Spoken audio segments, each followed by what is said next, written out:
అందరికి నమస్కారం. Praise the lord. మరొక అబద్ధ బోధన చూద్దాం. ఈ మధ్య నాకు ఒక సహోదరుడు కాల్ చేసి మీ చర్చి పేరేంటి అని అడిగాడు. అంటే నేను చెప్పాను అగాపే ఫుల్ గాస్పల్ చర్చ్ అని చెప్పాను. అదేంటి అలా పెట్టారు అని అన్నాడు. అలా పెట్టారేంటి, అలా ఉండకూడదా అని నేను అన్నాను. బైబిల్లో ఏముంది? భూమి మీద ఉన్నటువంటిది దేవుని సంఘము, క్రీస్తు సంఘము గనుక అది క్రీస్తు సంఘం అని పెట్టుకోవాలి తప్ప మీరు ఏదేదో పేర్లు, సొంత పేర్లు పెట్టుకుంటారేంది? అలా పెట్టుకోవడం ద్వారా దేవునికి మహిమ వస్తుందా? దేవుని అవమానపరచడమే కదా అంటూ ఆయన ఇంకొక ఎగ్జాంపుల్ కూడా ఇచ్చాడు. అదేమిటంటే, ఎవరైనా సరే ఒక ఆయనకు భార్య ఉంటే ఆయన పేరుతో పిలుస్తారు భార్యను తప్ప ఎవరి పేరుతోనో పిలవరు కదా అంటూ ఆయన మాట్లాడుకొచ్చాడు. చూడండి ఆయన ఎగ్జాంపుల్ ఎలా ఉందో. క్రీస్తు సంఘానికి యేసుక్రీస్తు ప్రభువు యొక్క సంఘానికి క్రీస్తు సంఘం అనే పిలవాలట. అంటే భూమి మీద ఉన్నటువంటి క్రైస్తవ సంఘానికి క్రీస్తు సంఘము అంటే క్రీస్తు అని ముందు పెట్టి చెప్పాలి. అదే బోర్డు ఉండాలి, అలానే పిలవాలి. అలా పిలవకపోతే అది పాపము, మహాఘోరము. అసలు అలా పెట్టుకున్నటువంటి వారు వాక్య విరుద్ధంగా బ్రతుకుతున్నారు, వారందరూ నరకం వెళ్ళిపోతారన్నాడు. ఈ మధ్య నాకు ఒక ఆయన కాల్ చేసి, అయితే ఆయన క్రీస్తు సంఘానికి చెందినటువంటి బిలీవర్ అని చెప్పాడు ఆయన నాకు. అయితే ఎంత విడ్డూరంగా విచిత్రంగా ఉన్నదో చూడండి ఈయన విషయం.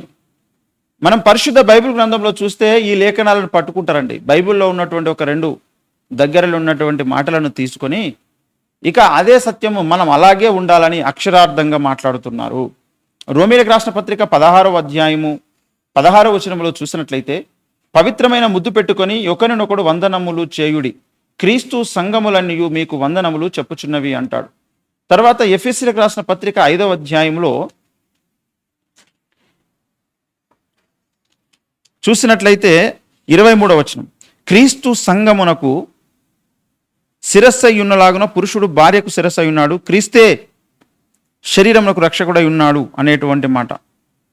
ఇక్కడ మనం చూస్తే క్రీస్తు సంఘమునకు అని ఉన్నది కదా. దీనిని తీసుకొని వారు ఏమంటున్నారంటే, భూమి మీద ఉన్నటువంటి సంఘము క్రీస్తుది గనక పెట్టుకోవాల్సినటువంటి పేరు క్రీస్తు సంఘం అనే పెట్టుకోవాలి, అలా పెట్టుకోకపోతే కుదరదు అని మాట్లాడుతున్నారు. మరి ఇదే పరిశుద్ధ బైబిల్ గ్రంథంలో అనేక సార్లు దేవుని సంఘం అని చెప్పబడింది. మరి దేవుని సంఘం అని పెట్టుకోవాలి కదా పేరు.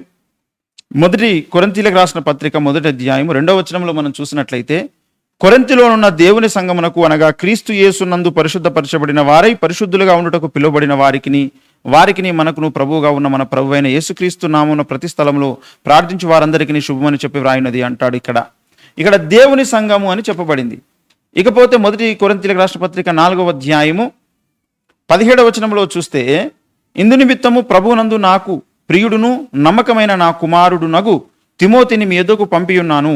అతడు క్రీస్తునందు నేను నడుచుకున్న విధమును అనగా ప్రతి స్థలములోను ప్రతి సంఘములోను నేను బోధించు విధమును మీకు జ్ఞాపకము చేయును అన్నాడు. ఇక్కడ ప్రతి సంఘములోను అని మాట్లాడాడు, ప్రతి సంఘములోను అన్నాడు. తర్వాత దేవుని సంఘము అని మాట్లాడాడు. తర్వాత ఇక్కడ మరి గలతీయులకు రాసిన పత్రికలో చూస్తే ఆ పట్టణపు పేరు పెట్టి సంఘము అని పిలుస్తున్నాడు. గలతీయలోనున్న సంఘములకు అన్నాడు. అంటే అక్కడ అనేక సంఘాలు ఉన్నాయి. గలతీయలోనున్న మరి క్రీస్తు సంఘములకు అని చెప్పాలి కదా. మరి అక్కడ గలతీయలోనున్న సంఘములకు అని చెప్పాడు. ఇంకా మనం అలా చూసినట్లయితే ఇంకా అనేక సార్లు ఇదే మాటను వాడుతాడు. ఇప్పుడు వీళ్ళేమంటున్నారంటే, ఇది క్రీస్తుది గనక సంఘము, ఖచ్చితంగా క్రీస్తు సంఘం అనే పెట్టుకోవాలి, ఇంకా ఏ పేరు కూడా పెట్టుకోవద్దట. ఇప్పుడు నేను ఉన్నటువంటి మినిస్ట్రీ అపోస్తలుల అద్దంకి రంజిత్ ఓఫిర్ గారి పేరు మీద ఉన్నటువంటి ministry, Ophir ministries agape full gospel church. అలా ఎందుకు పెట్టుకున్నారు మీరు? అలా ఓఫిర్ మినిస్ట్రీస్ అని సొంత పేరు పెట్టుకోవచ్చా? అలా పెట్టుకోకూడదు కదా. ఆ సంఘం ఎవరిది? ఓఫిర్ గారిది కాదు కదా, క్రీస్తుది కదా. క్రీస్తుదైతే క్రీస్తు పేరు పెట్టుకోవాలా. ఈనాడు ఎన్నో మనం చూస్తాము, బెరాకా చర్చ్ అని, హెబ్రోను చర్చ్ అని, ఇమ్మానియేలు చర్చ్ అని, ఎన్ని పేర్లు, బైబిల్ ఎన్ని పేర్లు ఉన్నాయి అన్ని పేర్ల మీద కూడా చర్చెస్ ఉన్నాయి, మినిస్ట్రీస్ ఉన్నాయి. అలా వారు రిజిస్టర్ చేసుకొని సంఘాలు నడిపిస్తూ ఉన్నారు. దేవుని యొక్క సంఘములో వారు ఒక స్థానంలో, వారికి దేవుడిచ్చినటువంటి స్థలంలో వారి సేవ వారు చేసుకుంటూ ఉన్నారు. అలా పేరు పెట్టొద్దట. తెస్సలోనికలు రాసినటువంటి పత్రికలో అపోస్తలుడైన పౌలు భక్తుడు అంటాడు, తెస్సలోనికయలో ఉన్న సంఘమునకు అంటాడు. 1వ అధ్యాయం 1వ వచనంలో తెస్సలోనికయలో మరి సంఘమునకు పౌలును, సిల్వాను, తిమోతిను శుభం అని చెప్పి వ్రాయినది అంటాడు.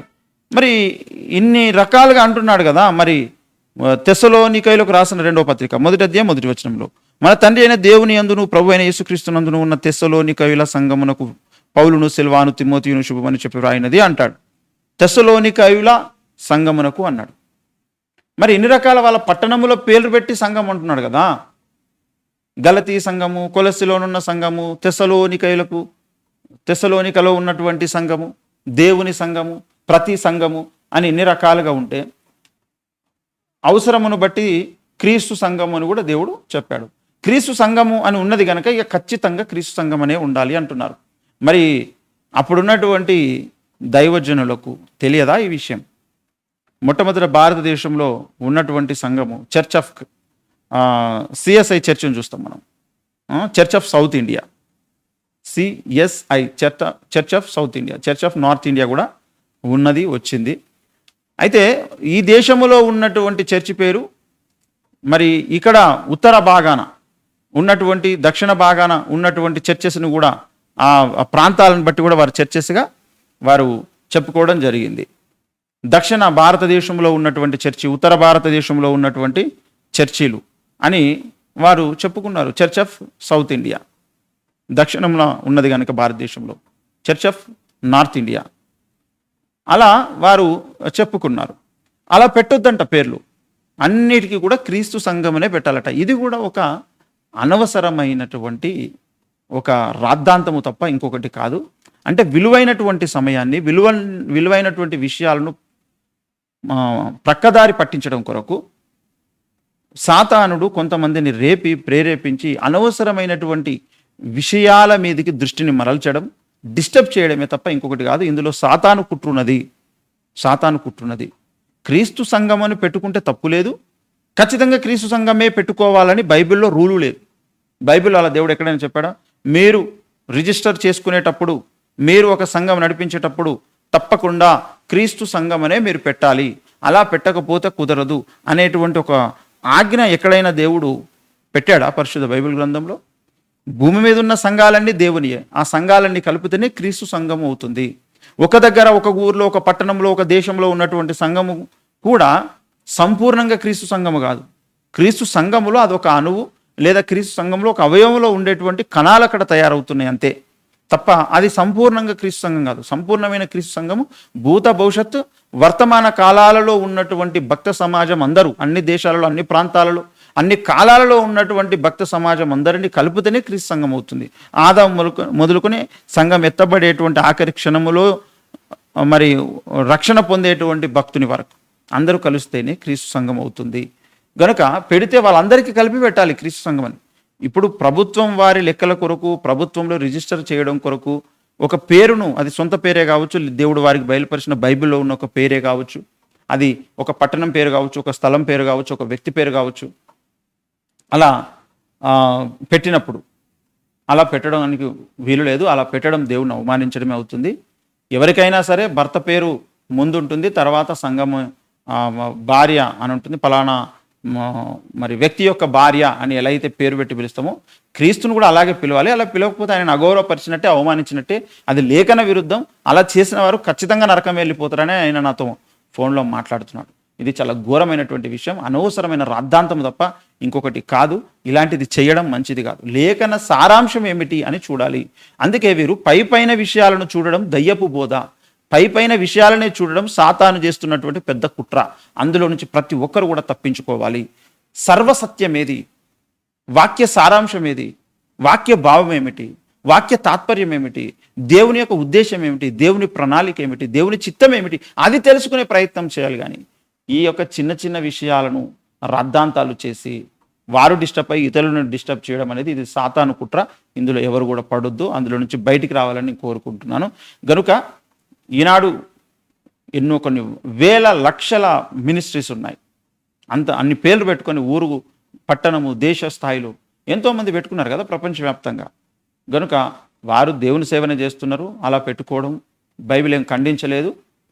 ఏదో ఒక పేరు మీద నడుస్తున్నటువంటి సంఘము అది క్రీస్తుదే. అక్కడ చెప్పబడుతున్నటువంటి సువార్త దేవునిది, అక్కడ పనిచేస్తున్నటువంటి వాడు పరిశుద్ధాత్ముడు, అక్కడ వాడబడుతున్నది బైబిలే. అది దేవుని యొక్క చిత్త ప్రకారము దైవ చిత్తానుసారంగానే అక్కడ సంఘం నడిపించబడుతుంది కనుక అది ఖచ్చితంగా క్రీస్తు సంఘమే అవుతుంది. కానీ ఖచ్చితంగా ఈ పేరే పెట్టాలి, ఈ పదాలే ఉండాలి, ఇదే ఇట్లుంటేనే కరెక్ట్, లేకపోతే నరకం వెళ్ళిపోతారు అనేటువంటిది అది సరైనటువంటి విధానం కాదు. విషయం అర్థమైందని అనుకుంటున్నాను. కనుక ఎవరు కూడా మాయలు పడొద్దని నేను కోరుకుంటున్నాను. అందరికీ నమస్కారం. Praise the lord.